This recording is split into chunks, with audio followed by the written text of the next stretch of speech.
That's a great clip, and thank you so much for the people who made that. It's really fun to watch. I could watch it all day. Welcome tonight to the State of the City for 2023. We're here to celebrate 150 years of our city, and it's great to be back in person. So welcome to the community members, council members. We have Tricia Canonico, Mayor Pro Tem Emily Francis. We have Susan Gutowski and Shirley Peel, and a lot of other elected officials and formerly elected. And once I go down that road, I'll leave somebody out. So I am not going to do that. Thank you to, I can't, there'll be so many more. Thank you. Also welcome staff. And also, it's just a pleasure to be here tonight with Kelly DiMarino, who is our city manager. Just 1 year ago today at the State of the City. We could only say interim, so tonight, congratulations, and it's nice to be here with you. Thank you. It's an honor to be here, Mayor, and it's great to see all of you. Just so appreciate you coming out to join us. There have been a few things that have changed. Last year, we were talking about, it was the two of us in the basement of City Hall. It felt very different, so we're loving seeing your smiling faces here tonight. As the mayor mentioned, we are celebrating 150 years of municipal services, and it's really fitting that it's this week that we're having the State of the City address, because it was on February 3rd, so this Friday, February 3rd, 1873, when the city was officially incorporated. So timing is good. Yes, so that means we are celebrating our sesquicentennial. She made me say it. I'm so glad she said that. Well, we're here to celebrate our city services in 150 years, but we also, very much equally importantly, is the people who came together to form the community. I always like to give this quote, so forgive me if you've heard me say it, but I love it because it says, Barney Frank said that government is simply the word we use for the things that we choose together. And boy, have we chosen to do a lot of things together over the last 150 years. So the purpose of tonight is to take a look back, review some highlights of city accomplishments, to share some thoughts on the state of the community today and talk about some recent and red hot items, and also to take a peek into our future. We thought since we were talking about history, it would be fitting to start with the museum. And last year, the Museum of Discovery celebrated a big milestone. It was its 10th anniversary. Those of you who may not be familiar with the Museum of Discovery, it's really a very unique public-private partnership. I'm looking at a few faces of people in this room, of people who were involved in the early days of creating this. And it brought together the city's History Museum and the Discovery Science Center nonprofit organization to really, again, come together and create a special place of learning for our community. And tonight you're going to see a lot of historic mementos from our historic archive from the museum, and it's just a chance, again, to reflect in really what has grounded us as a community over all of those years. It's also a place, though, where we're creating meaningful connections for the future. And part of the role of the museum moving forward is to be a community convener. The last couple weeks, we've actually had a chance to experience that. I see Brian Kingsley from Poudre School District here. And the school district hosted a State of Our Youth Summit that brought a lot of community members together to talk about how we respond to the critical needs and the asks. And there were kind of 4 areas that our youth have identified, and one of those is spaces of belonging. And that's something that we're hearing from a lot of our community. Yeah, definitely belonging and building community is a broad theme for us. And the city has been very intentional about doing this. And one of the tangible ways that we've been doing this is for the first year, the Office of Equity and Inclusion is up and running and is working to foster an inclusive community and build relationships. One of the ways we did that was through our proclamations and resolutions, with taking a community-centric approach and taking the proclamations out into the community where the group of the people who are celebrating that proclamation are. We're also bringing people in for community celebration before a proclamation to create a space for people to meet and greet and celebrate. Some of the proclamations that we did this year included Pride, Juneteenth, Hispanic Heritage, Trans Acceptance, and Indigenous Peoples Today. I'm proud to be part of a council although it's very much long overdue, that finally amended our city code to have fully inclusive language. And it's so important, I'm going to read it to you. Amending the definition of discrimination in the city code chapter 13 to, quote, prohibit discrimination on the basis of sexual orientation, gender identity, and gender expression. Thank you also to our Human Relations Commission who brought this forward and your hard work.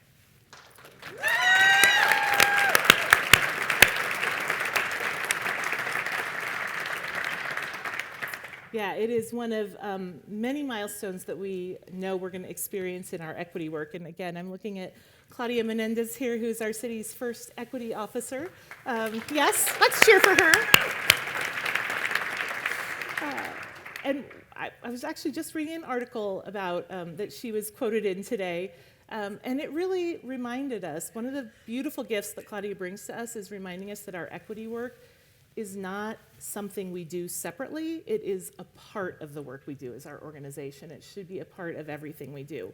So in the coming year, we're working on a draft equity plan that's going to help focus our work because, as you can imagine, there's so much work to be done in this space, but we're going to have that plan that will really help us focus that work. Part of that is going to continue to be building deep relationships, particularly with our historically underrepresented communities. And one community that we're focusing on is our Native American community. I am happy to say that we have hired an Indigenous community engagement specialist for the first time in the city organization, and we really want to work on rebuilding and building deep and authentic trust with those community members. Yes, that's great. Another area of focus for us is accessibility, again, as we think about all of our services. And we have someone who is helping us in the American with Disability Act to really look at not only all of our facilities, but also all of our digital platforms, and again, make sure that these services are available to all. One of the programs where we have been doing some work is in our Natural Areas and Open Space program, and that is another program that is celebrating a milestone this year, and we actually want to take a minute and show you a video clip from some of the work that's going on there.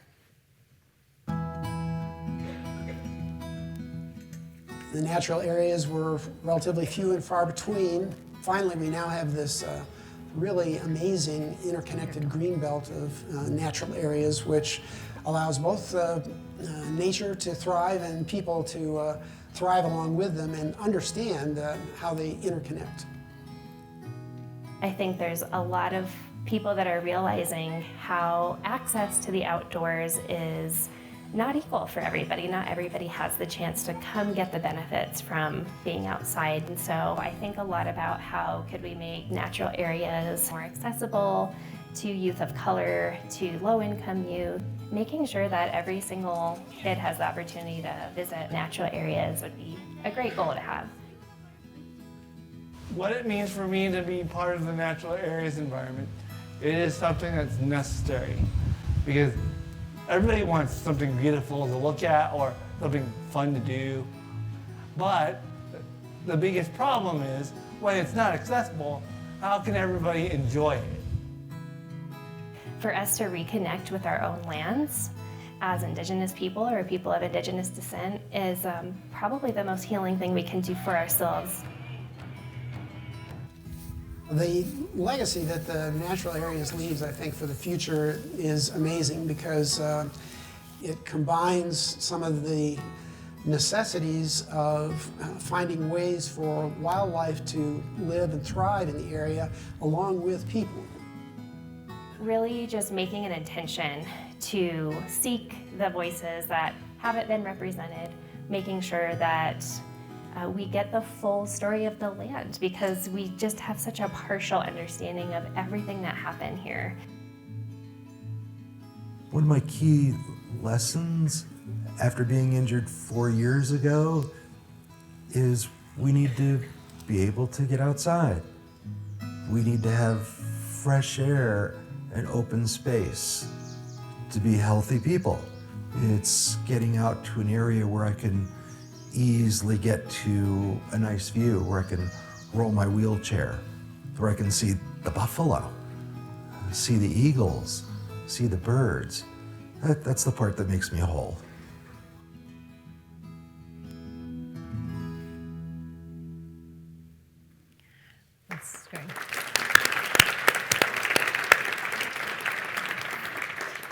I know we all enjoy our natural areas, and they turned 30 years old this year with a dedicated sales tax. That's a serious outward expression and financial commitment from our community to something that we really hold dear. Over the last 3 decades, Fort Collins has conserved 58,000 acres and has 52 natural areas. One of the things that we're really engaged in now is embarking on the community discussions of what the future land use will be of the past Hughes property, with as a result of a 2021 ballot initiative. We're still working to acquire that property. We're almost there. We're going to continue to ask the community how best we'd like to use that land. Staying well within the ballot language, that said, to use said property for parks, recreation, and open lands, natural areas, wildlife rescue, and restoration. So within that caveat of the ballot language, we hope you'll all pitch in and help us decide the best way to use that land for everyone. Yeah, we know there are a lot of differing opinions about that, and that's why our community engagement efforts are really so important. And as we think about our outdoor recreation spaces, last year we also celebrated a resurgence of use of our indoor spaces. So we're happy to be back at the Lincon Center tonight. Last year, the Lincon Center hosted 610 events and had almost 110,000 attendees through the doors. So that is a big celebration, right, Jim? Similarly, our recreation programs and facilities had about 1 million visitors last year. The gardens on Spring Creek, about 70,000. So just so many people. The reason we share this is because it just really shares how much people love some of these services and how treasured they are and what an important part of our community life. I'm looking at parks. We opened Traverse Park in the northeast part of town, so there are a lot of fun milestones that we celebrated last year related to our parks and open spaces, culture, and recreation. Right? Keeping all of that beautiful is our wonderful tree canopy. And it's really neat to think about how that is so meaningful to our health and well-being in Fort Collins. We have over 57,000 trees in Fort Collins, and we're working to catch up with tree replacement, and we're catching it. Maintenance also includes pruning of 11,000 trees a year, and we're aggressively treating for the emerald ash borer. We have something called the Community Canopy Program, and last year they sold 1,000 trees at the reduced rate of $25 a tree. And the previous year was only sold 350 trees. So people want trees, they're using trees, we love our trees. And we're proud to be a Tree City USA for the past 44 years. So we're not expecting you to do trivia later to see if you're catching all of these statistics. But because it's the 150 years of municipal services, we did really want to spend some time talking a little bit about what those services are in our community, and particularly some of our core services that are those 24/7, 365 services that occur in a community. One of those we know is police services, and certainly the policing industry is one that is receiving a lot of, rightfully so, attention just in an ongoing basis. And here in Fort Collins, we too are evolving our police services. Our police chief, Jeff Swoboda, I think is really doing a great job of leading that agency in saying, what are the needs of our community? And we don't want to be the ones setting sort of those service expectations. We want to hear from the community. One of the areas where there has been increasing need is in the space of mental health responses. And so we're really pleased that we have a mental health response team done in partnership with UC Health. We expanded that team last year to add 3 clinicians, 2 more officers, and a sergeant, which gives us the ability now to have 7-day-a-week daily coverage with our mental health response team. And last year, yeah, it's great. Last year, that team responded to over 2,500 calls, and we know that demand there is going to continue to grow. I can't say enough about our police services and how progressive and open-minded they are to keep us all safe and act as real community servants. And one of the really innovative things that's dear to my heart, and I might actually cry, is there's something called the Vitals app in Fort Collins now, where individuals or caregivers can create profiles for loved ones with a disability or a mental health issue. And that information is then shared with dispatch. So if that individual calls in to 911 or somebody calls in on their behalf, the people responding know how to best help that individual when they go into a situation. And as the parent of an adult child with a disability, that just means so much to me to know if he called in, he would be cared for given his special needs. So thank you, Chief, and the rest of your team for that. Yeah, thank you. Thank you for sharing that personal story, because it is about human lives, right, that we're serving here. And part of what's really important is how we're then training and equipping our officers. And so we have our own police academy now that we launched a couple years ago. We've had 32 cadets graduate from there. We have 9 who are in progress so far. And the reason that that is so important is because, again, it's allowing us to train officers to start with an empathy and peace officer mindset and not needing to bring people in and retrain. This is a highly regarded academy in the state already. The Attorney General is using it as a model for others. We have, again, outside people who are validating that and who are ensuring the accountability in that program. And we're just really, again, proud to have that program. We also are looking at sort of regional cooperation and what's happening, and we're seeing our agency is also becoming a pipeline for others in the region. And so one of the things that we celebrated this year was that we have 2 of our assistant chiefs who are now leading other regional agencies. John Fayan was elected as the sheriff, and Tim Duran went to be the chief in Loveland. And so again, that regional cooperation and regional ethic is something that we think will serve us all well. We sure hate to have them leave us, but we know they'll be close by and really planning out for the whole county as a whole, public safety. So that feels good too. Last year, our Poudre Fire Authority also launched their own academy and trained the largest class ever. Of note, 9% of Poudre Fire Authority firefighters are female, which is nearly double the national average of females serving. Woo! And we're going to break double digits, right, Chief? We're working on it. Part of their training is in wildfire management, because 1 year ago we saw the horrible devastation and destruction of the Marshall Fire in Boulder County. I mean, who would have thought X amount of years ago that we would have urban wildfire? But PFA's on it, and they're working closely with regional partners, and they are prepared for the urban wildfire. They're also creating a community wildfire protection plan.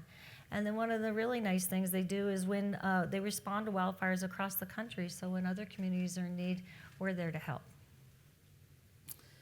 All right, so a few more core services. By 1887, which was just 14 years after the city was incorporated, we had an electric system and a water system built out. And today, our electric reliability is 99.9958% reliable.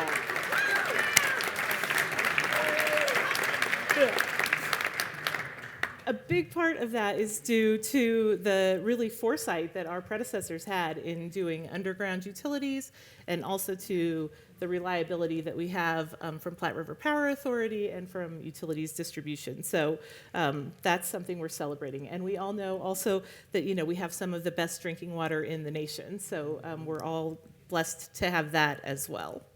So in addition to power, light, and water utilities, the voters of Fort Collins voted 3 times to ask the city to please provide public broadband, which is a big, heavy lift, and public broadband is not easy. It is called Connection. It's been providing service over the past 3 years, and luckily, I just got it last week. They played, and I'm still waiting. Fine.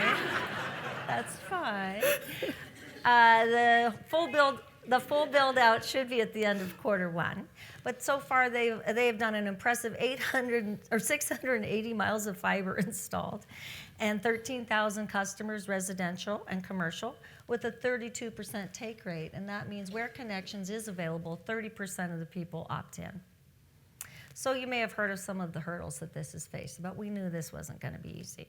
In fact, I was at a national conference and someone said, "You're nuts." I said, "Well, that's Fort Collins. We do big things, we take big risks, we look to the future, and we know it's going to pay off." So we've had to go through a national installer shortage. We have increased supply costs, like many of you in your work, home, business. We knew this was going to be hard, but we don't mind. We're going to keep going, and we take on hard things. So an issue of this size is not unusual to hit some road bumps, and we're working to find solutions and deliver to the promise of our community. One of the things, circling back to that equity piece that we were talking about earlier, and I find this just to be, I get to brag about it in national mayors conferences all the time. Not only are we offering a reduced rate for customers who can't afford the full rate, but the key to that is we're giving them the same level of service that we give everybody. So just because you can't pay the full rate doesn't mean you get a reduced service. That would just promote inequality in our community instead of close that gap. So you still get a gigabyte up and a gigabyte down.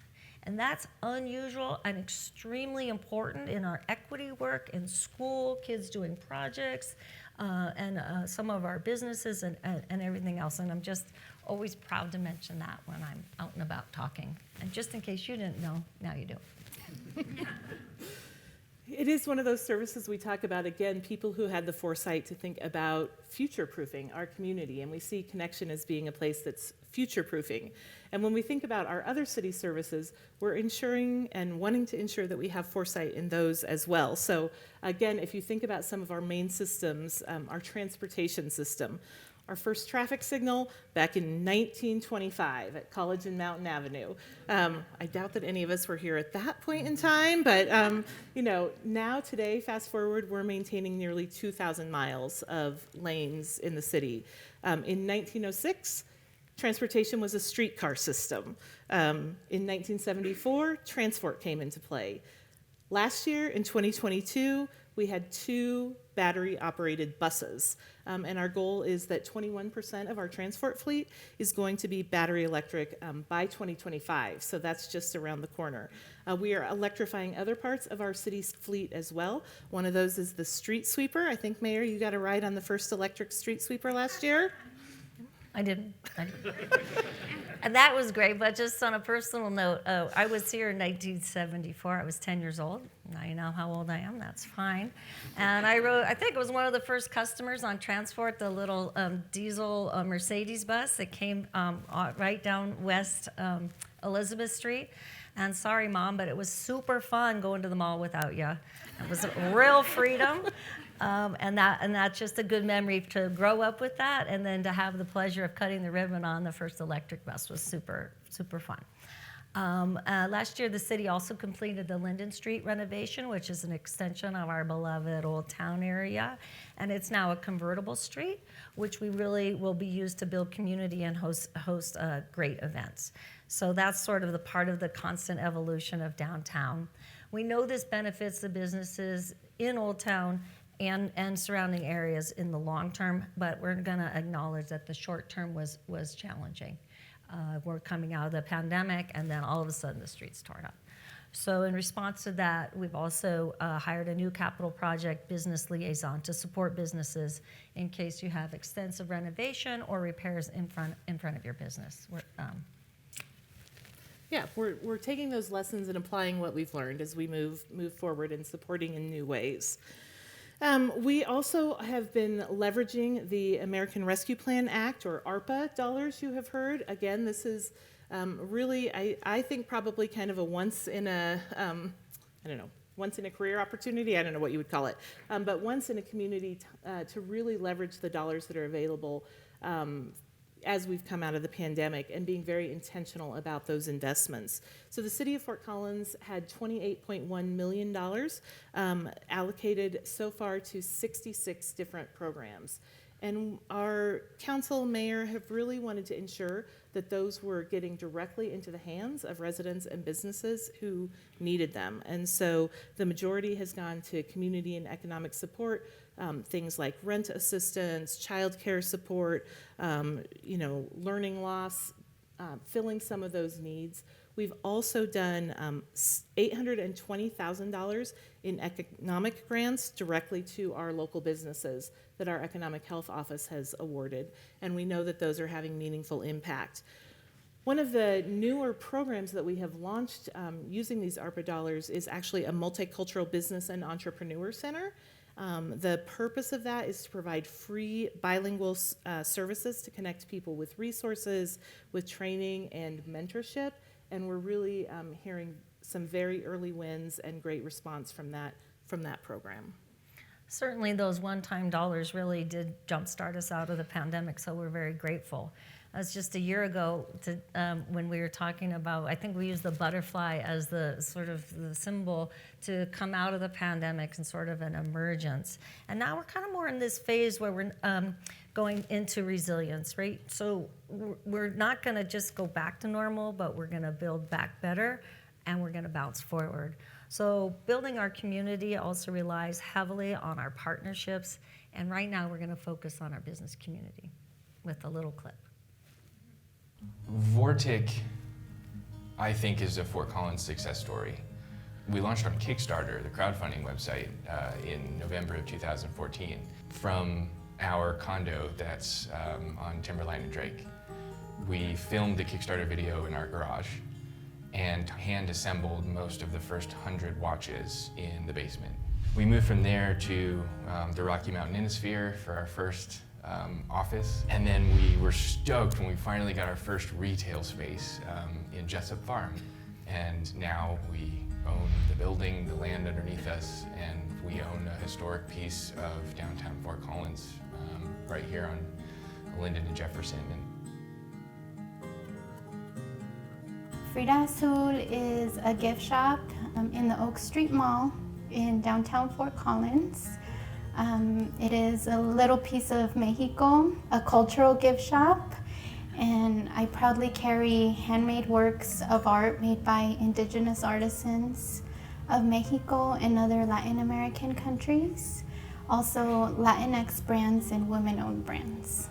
It can be hard at times being a new business, and it takes some time to establish a customer base. The community here has encouraged me and shown me a lot of support.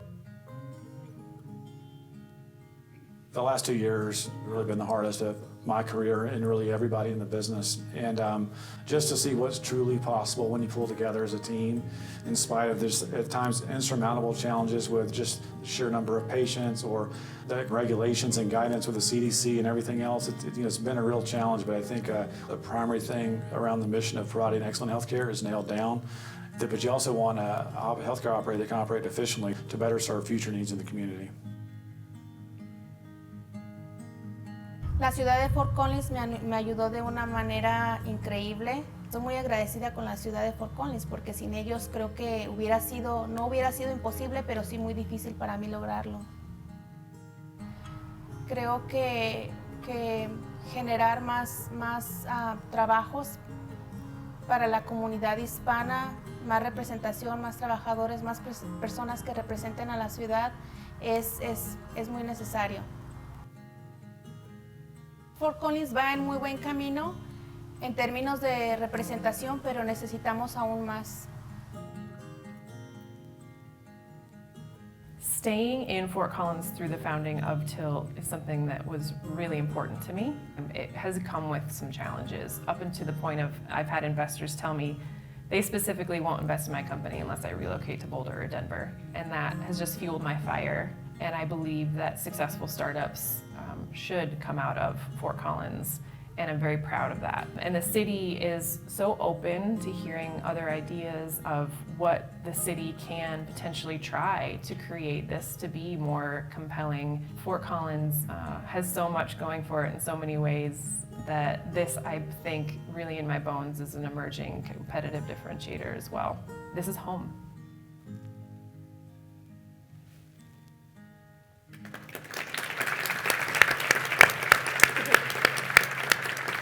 It's really impossible to thank everyone that makes our community go, but we just want to give a shout out to the public, the private sector, and also our nonprofit sector for making a very stable community.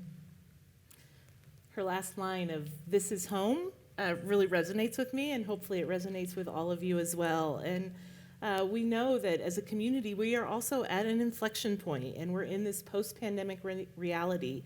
And we're moving from recovery to resilience, and we want to be very intentional about that work and how that looks.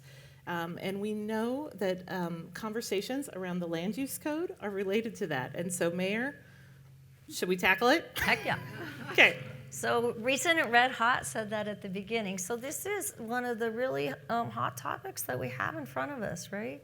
So in some respects, the land code reform has been in the making for years, right? It rests on the implementation of the visionary documents that have come before, including city plan, housing strategic plan, active modes plan, and our climate future.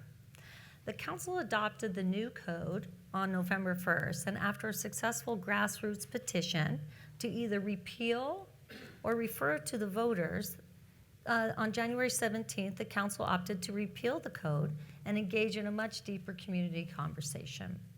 I really honor that process, that democratic process, and look forward to the future discussions about how the built environment reflects the values and the visions of our community. And I hope that you all stay engaged because it's really important work. It is going to be the outward expression of these values, right? So this is a great chance to reset and continue the work because we have other things coming up that we're going to talk about that will also require your intentional participation. And you know what? I'm just positive that when Fort Collins gets together, we can come up with something quite remarkable.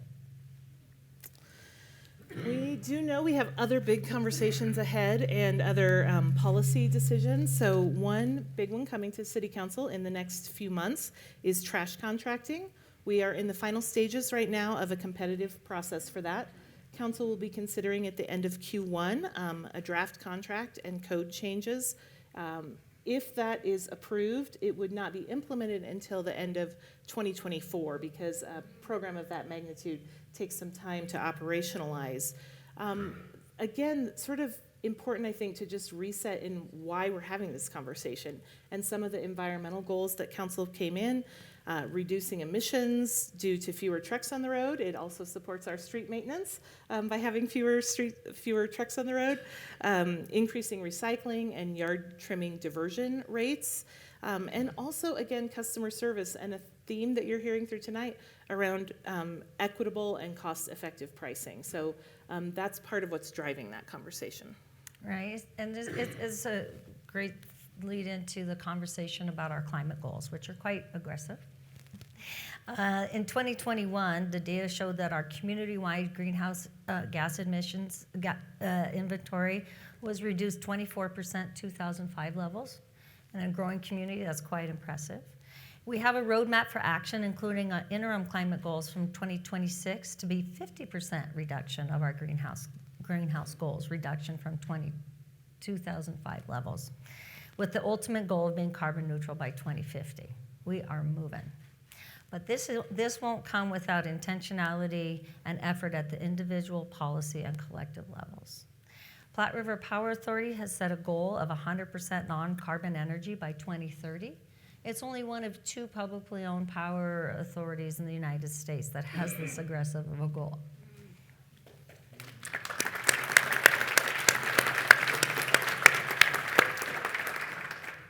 As we talk about environmental goals, there are a couple areas, one challenge we just wanted to highlight and one really great success. So we know air quality continues to be something that needs attention. We are a region that's in a severe ozone non-attainment area and unfortunately regularly exceed those EPA standards. There are new grants that we have received, 2 recent EPA grants, where we're going to be focusing first on monitoring to get better data, and then also intervention. And so again, that is done in partnership with the county and the city because we know that that's a regional issue and one we want to address. The big celebration is in the space of plastic bags. So we ended the use of city bags last year, and it expanded statewide last month, but our community adopted this so quickly. We have had an 85% reduction in carry-out bags. Yeah, which is great. This happened so much faster than we anticipated. We're actually down the revenue that we expected to collect. We're down by $350,000 because people have adopted so quickly. But again, that's a really good thing. And all of that revenue would have gone right back into educating people and helping support the program. So in probably the only case where we're going to say being that far under budget, we take as a big win and celebration. That's right. When Fort Collins is asked to do something, we deliver. I think a year ago we asked for voluntary water restrictions because we had the Horsetooth was getting drained. We had to do some needed repairs, and absolutely every single person responded. And this also just makes us smile when the plastic bags, response is so strong, and we appreciate that. Some of the things that we're going to be asking for us to come together and to pursue is our climate goals. As our climate changes and we continue to grow as a community and as a region, we need to think more regionally, particularly when it comes to water and transportation. So 2023 and beyond will bring some hard and important conversations around the pragmatic realities of how to meet growing demands with limited resources, natural and economic, all the while meeting our stated goals. So we're counting on you for that as well. And we do know that Fort Collins is not alone in having these conversations. Again, certainly they impact us locally and regionally, but we know that people across the country are wrestling with some of these same things. And last year, we had the opportunity, the mayor and I and some others, to participate in a year-long program sponsored by the German Marshall Fund called Cities Fortifying Democracy. And it was really about, again, the importance of democracy at a municipal level and how we not only preserve, but really foster and further enhance democracy at the local level. So I'm going to brag on the city a little because I don't work here, I work for you. But the city was chosen out of 12 cities internationally, 6 from the United States and 6 internationally. And they asked 4 people from the city to participate, the mayors, the city managers, the head of our community safety, that's Chief Swoboda, and our city clerk. And so that was important because they wanted to cover all those areas. So people, the 12 cities had all 4 representatives, and we worked in our respective cohorts over the course of a year on ideas of democracy and community engagement and these sorts of things. Then the German Marshall Fund very generously brought us all together last year in Berlin for a big conference of the cities where we could in person share. And I think we had some great takeaways for that. We did. One of the things that stood out most to me was really about, again, the importance of engaging our youth. And I think we've been talking about how do we do that more in our organization. Minneapolis was actually a city that had a great strategic plan around youth engagement specifically. And so that is, again, part of what we're talking about. And we've already started some of this work. One of the programs that was launched last year was Next Gen Serve, and we want to show you a few highlights. We see our youth as the talent pipeline into the organization. And so we're really thinking into the future about how we might encourage the next generation to come work in local government. When I asked them what they were excited about to do with local government, most of them said, I didn't know I was volunteering for local government. So we had to really educate them on the wide variety of jobs all over the city that help make this community run, and educate them how volunteers contribute to that overall goal of engaging the community. They found a home here, they found a group, they found their people, they did something meaningful, they got to learn about volunteering, they got to learn about different types of jobs, and most of them have said they're interested in coming back next year and taking a leadership role.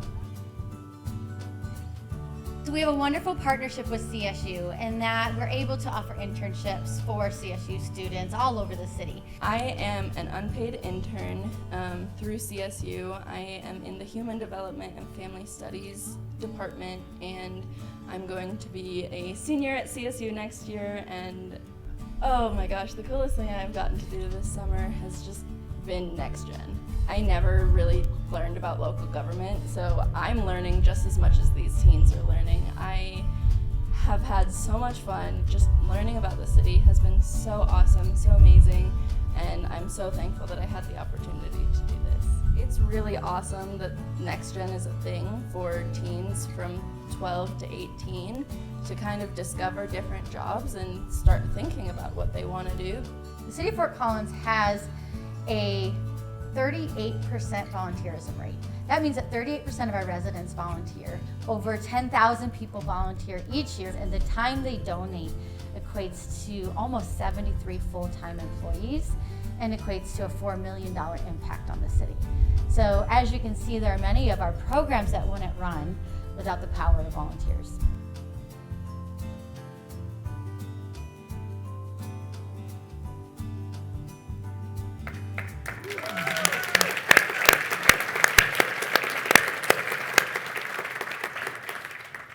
So I agree. It's really awesome that Next Gen Serve is a thing. And it's also really wonderful the entire amount of volunteers that we have in the city organization. And we are just so grateful. In the video, you heard Sue talk about the number of volunteers and the number of FTEs that equates to for us as a city organization. And it really is meaningful and impactful. People in this community give in so many ways, and one of the programs that we just want to highlight is City Give, because in addition to their time and talent, we also have community members who are giving generously to donate funds or property, things that really, again, enhance our city. And in 2022, again, this is to the city, to city services.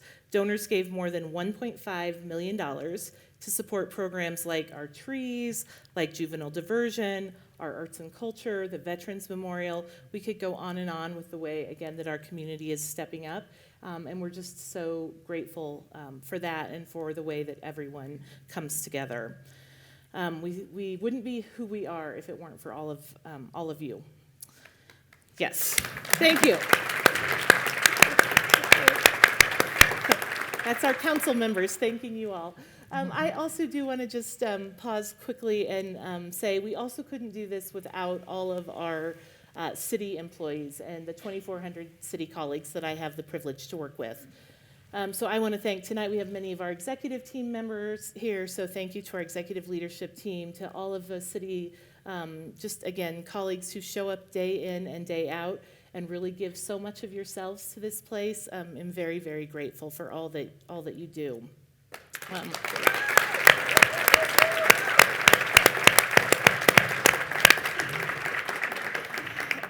And I would be remiss if we didn't take just a moment and pause. It was 1 week ago today that we had a really tragic employee fatality. And so just want to take a moment and acknowledge that. And again, thank everyone who has come together to support our organization and our teams in what's been a very difficult time, and ask that you just continue to offer your love and support to Jason's family and friends, and to really everyone who is impacted by this horrific tragedy. I've said it before, and I'm going to keep saying it, Fort Collins is a community that cares, and we turn out. We have a continued commitment to civic engagement, co-creation of our community, and civil discourse. I do a lot of work in civil discourse before I was a mayor, and hopefully for the rest of my life, I'm committed to this. At the legislature, I was part of something called the National Institute of Civil Discourse, when we travel around the states with a person of the other political party to deliver workshops to other legislatures. Since then, I've been on several advisory boards about civility and those sorts of things. The work here at the city continues, right? So people ask me a lot, like, what's the silver bullet? What do you mean? How are we going to do this? And I think they're kind of looking for the secret sauce, or that I might have some answer. And the answer is a hard one, right? Because there isn't a silver bullet and there isn't a secret sauce. It's noticing, and it's slowing down.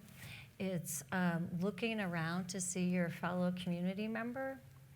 And luckily in Fort Collins, it's so amazing. If you slow down and watch, you really see it. So I want to thank Brian Kingsley for opening the tracks so that we can use them. And I was running the other day up at the Poudre High School track, and there was one other runner there going around and around. And before she left, she stopped. No audience, no selfie, no video, just picking up trash all the way out, right? I've seen city workers on their day off. I live across from the lake. I said, what are you doing? It's a holiday. Oh, I just thought if we got up here and made the ice like extra smooth, and we know the kids have the day off, that they could really enjoy the day on the ice, right? You see it in your neighbor. My neighbor brings my trash in. He's like, oh, I knew it was a council night, so there's no way you're getting up for that. You know, if you slow down and look, I had a pastor in my office the other day just to establish a personal connection, and he said he was at a diner the other day, and his server looked like she was in distress, and so he just took a moment and he said, are you okay? And she burst into tears. So it's looking at people and seeing them and offering a hand. So I just think that we have this in Fort Collins, and we're working really hard to continue that, because 150 years of little things can really add up to one great community. So I'm going to end my little part tonight with a quote that I love from David Brooks, if you won't mind. He's a columnist that many of you have heard of, but this sticks with me, and I think Kelly's tired of hearing it, but I will say this. My general view is that the fate of America will be importantly determined by how we treat each other in the smallest acts of daily life. This means being a genius at the close at hand, greeting a stranger, detecting anxiety in someone's voice, and asking what's wrong, and also knowing how to talk across difference. So I'm going to leave you with an ask, and my call to you is spend 2023 becoming a genius at the close at hand. Go to ask your neighbor for dinner, help somebody out, let them cut in line, do those little things that really build community and help in our civility. Mayor, yes.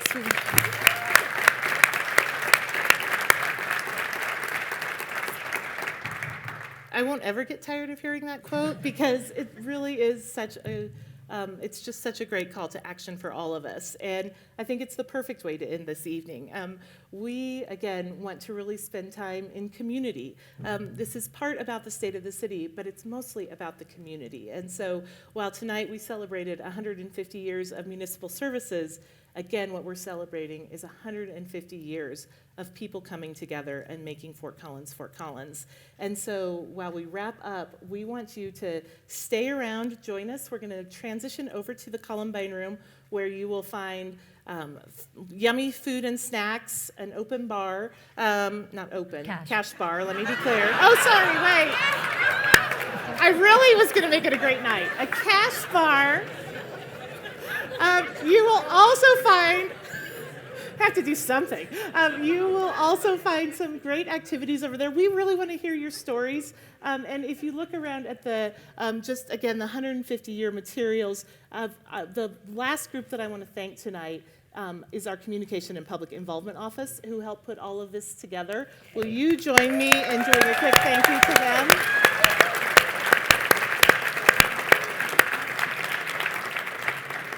Thank you, CPIO team. You do amazing work.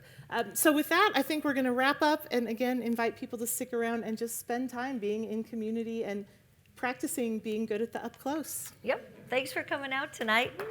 All right. Good night, Fort Collins. Wait. Ready? 1, 2, 3. Good night, Fort Collins.